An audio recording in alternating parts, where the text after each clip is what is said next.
Section 1. Hello, West Bay Hotel. Can I help you? Oh, good morning. I'm ringing about your advertisement in the Evening Gazette. Is that the one for temporary staff? That's right. Yes, I'm afraid the person who's dealing with that isn't in today, but I can give you the main details if you like. Yes, please. Could you tell me what kind of staff you're looking for? We're looking for waiters at the moment. There was one post for a cook, but that's already been taken.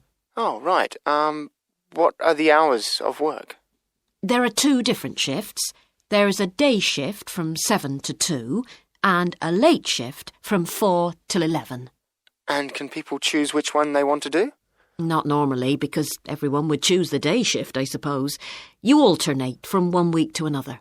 OK, I'm just writing all this down. What about time off?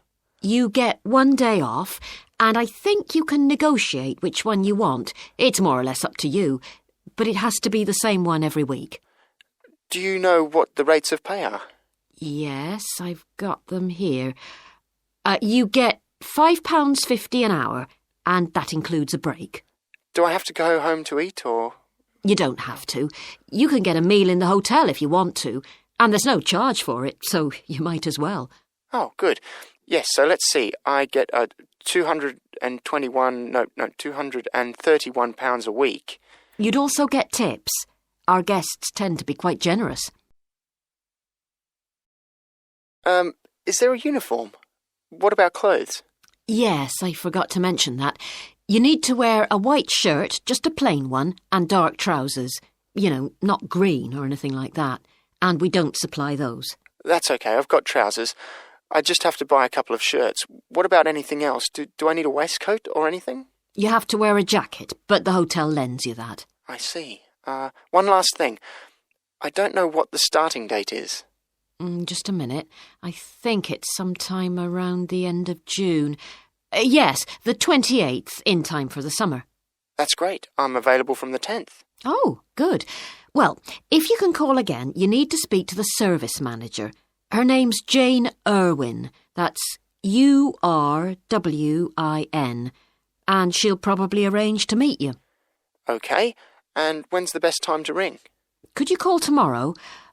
She usually starts checking the rooms at midday, so before then if you can, so she'll have more time to chat. I'll just give you her number because she's got a direct line. Thanks. It's 832-009. 823-009. No, 832. Oh, OK. Yes, I'll do that. And by the way, she will ask you for a reference, so you might like to be thinking about that. You know, just someone who knows you and can vouch for you. Yes, no problem. Well, thanks very much for your help. You're welcome. Bye. Bye. Section 2. Good morning, and welcome again to your city today. With me today is Graham Campbell, a councillor from the City Council. He'll be telling us about the plan to improve the fast-growing suburb of Red Hill. Good morning, Graham, and welcome to the show. Good morning, Carol. Now, Graham, I understand that there has been a lot of community consultation for the new plan. Yes, we've tried to address some of the concerns that local groups told us about. People we've heard from are mainly worried about traffic in the area, and in particular the increasing speed of cars near schools. They feel that it's only a matter of time before there's an accident as a lot of children walk to the school.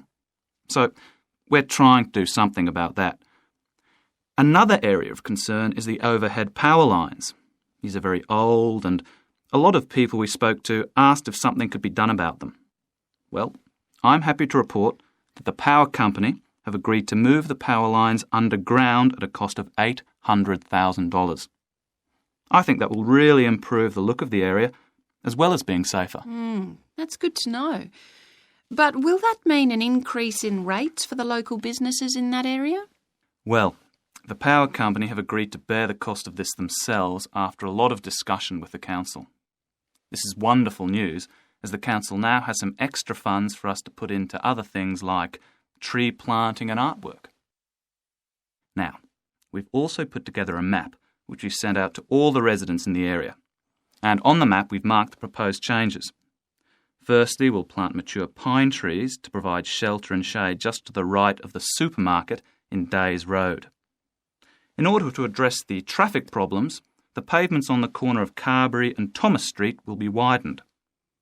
This will help to reduce the speed of vehicles entering Thomas Street. We think it's very important to separate the local residential streets from the main road, so the roadway at the entrance to Thomas Street from Days Road will be painted red. This should mark it more clearly and act as a signal for traffic to slow down. One way of making sure that the pedestrians are safe is to increase signage at the intersections. A Keep Clear sign will be erected at the junction of Evelyn Street and Hill Street to enable traffic to exit at all times. Something we're planning to do to help control the flow of traffic in the area is to install traffic lights halfway down Hill Street where it crosses Days Road. Now, we haven't only thought about the cars and traffic, of course. There's also something for the children. We're going to get school children in the area to research a local story, the life of a local sports hero, perhaps. And an artist will incorporate that story into paintings on the wall of a building on the other side of Hill Street from the supermarket. And finally, we've agreed to build a new children's playground, which will be at the other end of Hill Street, close to the intersection with Carberry Street. Wonderful. Now, what's the next stage? Well, the final plan... Section 3. Hi, Jeannie. How's it going? Oh, hello, Dan. Pretty well, thanks.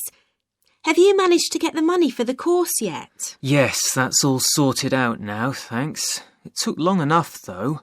It was practically a year ago that I applied to my local council for a grant, and it took them 6 months to turn me down. That's really slow. And I thought I was eligible for government funding, but it seems I was mistaken.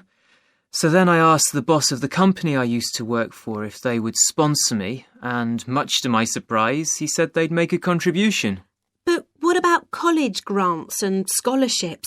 There must be some you could apply for. Yes, there are, but they're all so small that I decided to leave them until I was desperate. And in fact, I didn't need to apply. My parents had been saying that as I already had a job, I ought to support myself through college. But in the end, they took pity on me, so now I've just about got enough. That's good. So now I can put a bit of effort into meeting people. Haven't had time so far. Any suggestions? What about joining some college clubs? Oh, right. You joined several, didn't you? Yes. I'm in the drama club. It's our first performance next week, so we're rehearsing frantically, and I've got behind with my work. But it's worth it. I'm hoping to be in the spring production too. I've never liked acting. Are you doing anything else? I enjoyed singing when I was at school, so I joined a group when I came to college. I don't think the conductor stretches us enough, though, so I'll give up after the next concert. And I also joined the debating society. It's fun, but with all the rehearsing I'm doing, something has to go, and I'm afraid that's the one. Do you do any sports? Yes, I'm in one of the hockey teams. I'm not very good, but I'd really miss it if I stopped. I decided to try tennis when I came to college, and I'm finding it pretty tough going. I'm simply not fit enough. Nor me. I think I'll give that a miss. I'm hoping it'll help me to build up my stamina, but it'll probably be a long haul. Good luck. Thanks. How are you finding the course? I wish we had more seminars. What? I'd have thought we had more than enough already. All those people saying clever things that I could never think of. It's quite interesting, but I wonder if I'm clever enough to be doing this course. I find it helpful to listen to the other people. I like the way we're exploring the subject and working towards getting insight into it. How do you get on with your tutor? I don't think I'm on the same wavelength as mine, so I feel I'm not getting anything out of the tutorials. It would be more productive to read a book instead. Oh, mine's very demanding. She gives me lots of feedback and advice, so I've got much better at writing essays. And she's helping me plan my revision for the end-of-year exams. Do tell me, I always struggle with revision. Well, the first thing is to find out exactly what's required in the exams. Would it help to get hold of some past papers? Yes, they'll help to make it clear. Right, I'll do that. Then what? Then you can sort out your revision priorities based on what's most likely to come up. I put these on a card and read them through regularly. But that isn't enough in itself.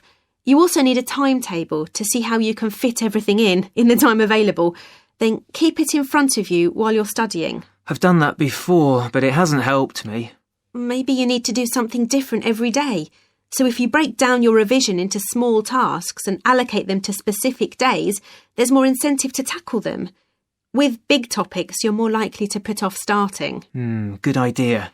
And as I revise each topic, I write a single paragraph about it. Then later I can read it through quickly and it helps fix things in my mind. Oh, that's brilliant. I also write answers to questions for the exam practice. It's hard to make myself do it though. Well, I'll try. Thanks a lot, Jeannie. That's a great help. No problem. See you around. Bye. Section 4. Good morning, everyone. I've been invited to talk about my research project into Australian Aboriginal rock paintings. The Australian Aborigines have recorded both real and symbolic images of their time on rock walls for many thousands of years. Throughout the long history of this tradition, new images have appeared and new painting styles have developed. And these characteristics can be used to categorise the different artistic styles.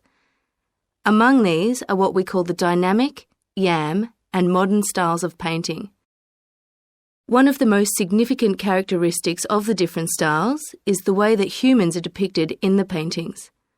The more recent paintings show people in static poses, but the first human images to dominate rock art paintings over 8,000 years ago were full of movement.